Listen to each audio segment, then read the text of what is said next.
परमेश्वर का हम धन्यवाद करते हैं सभी मसीह भाई बहनों को। जय मसीह की। मेरे प्यारों, आइए प्रभु का वचन सुने। तो मैं आज के दिन आपके लिए एक कहानी लाया हूँ जो सच्ची कहानी है, वह भी पवित्र बाइबल से।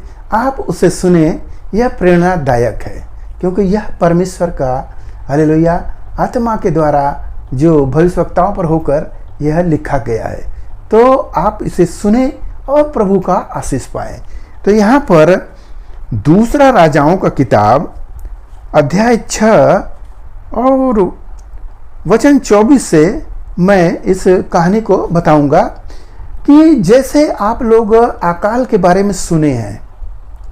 अकाल होता क्या है, आप इस जो किताब है इसमें पढ़ेंगे तो मिलेगा कि एक राजा है, उसके देश को दूसरा राजा, यहाँ बेनहद लिखा गया है कि वो राजा उसको घेर लेता है, आराम का राजा सोमरोन को।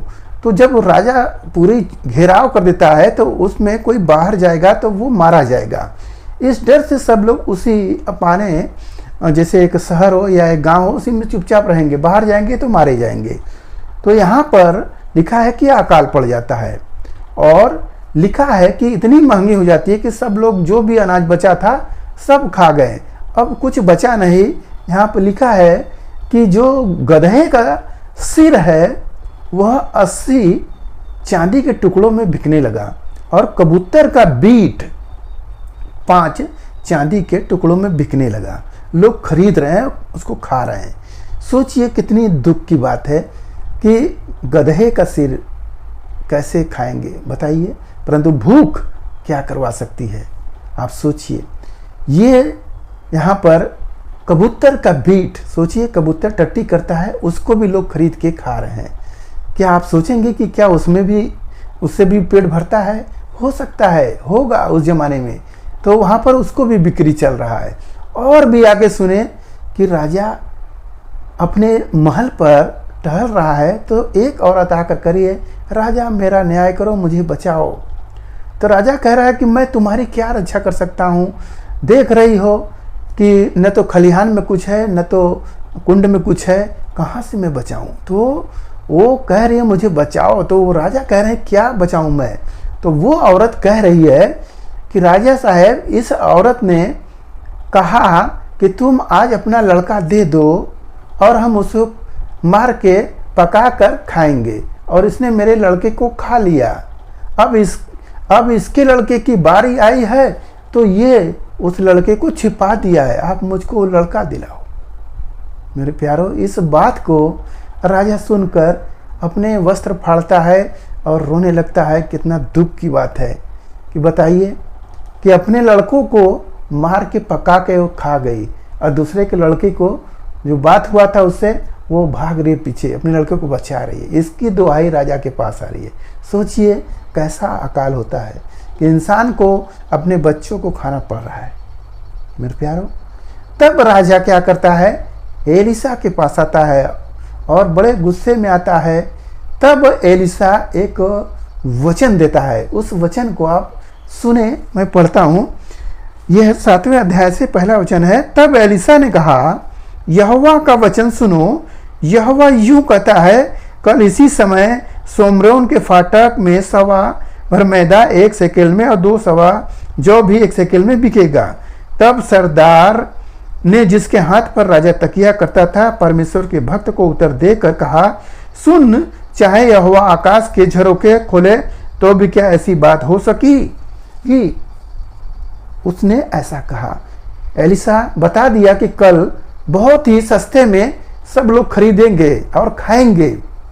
तो जो राजा के साथ मंत्री था, राजा का सहायक, वो क्या कह रहा है, ऐसा कभी नहीं हो सकता, ऐसा कभी नहीं हो सकता। चाहे परमेश्वर आकाश के झरोखे भी खोल देंगे ना तो भी ऐसा नहीं हो सकता है। तो एलिसा का वचन सुने।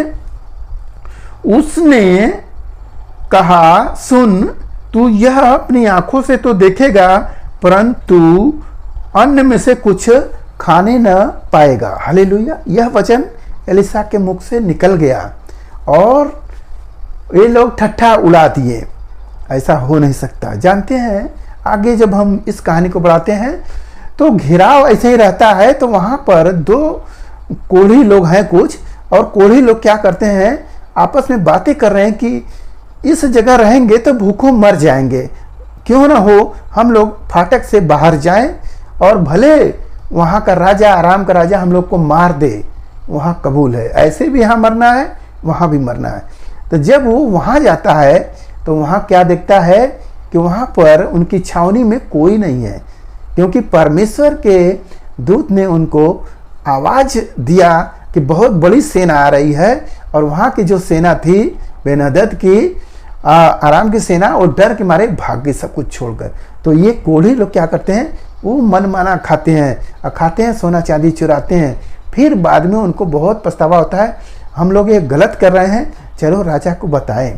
तो जब राजा को यह बात होती है तब वहाँ पर जैसे वचन बोला गया था कि सब सस्ते में बिकने लगेगा, जैसे कि आज के समझ लीजिए कि 30 रुपये किलो गेहूँ है तो वहाँ पर बिकेगा 2 रुपये किलो। ऐसा हो गया, जैसे राशन पर बिकता है ऐसा हो गया। तो जो वचन बोला गया कि जिसने इस वचन की प्रतीति नहीं की, उसी भीड़ में वो दबकर मर जाता है। हालेलुया। तो मेरे प्यारो, जो परमेश्वर के जन वचन देते हैं तो वो पूरा होता है। आप देखेंगे, आप कलीसिया में आप जाएंगे तो पास्टर कहेंगे आप सब सही हो जाएगा, सब ठीक हो जाएगा। पास्टर ये नहीं कहे, कभी नहीं कहेगा कि नहीं ठीक होगा, जाओ तुम मर जाओगे, ऐसा नहीं बोलते हैं। जब भी बोलेंगे पॉजिटिव बोलेंगे, वो ठीक होगा, और सचमुच ठीक होता है। तो आप भी जब भविष्यवाणी करें तो पॉजिटिव बोले कि ये हो जाएगा, क्योंकि परमेश्वर आपके वचनों को पूरा करेगा।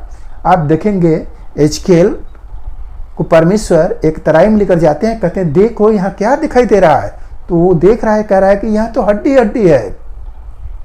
तो प्रभु कह रहे हैं भविष्यवाणी करो कि ये से ना हो जाए।